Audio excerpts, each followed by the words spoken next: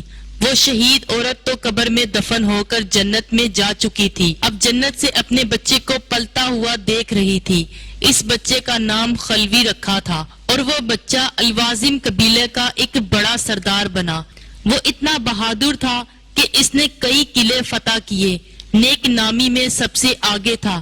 تربیت اور پرورش قبیلے کے سردار نے کی، لیکن اسے ایسا ہی لگتا کہ روحانی طور پر اس کی ماں اس کے ساتھ ہے اور ہمیشہ رہے گی۔ سبحان اللہ۔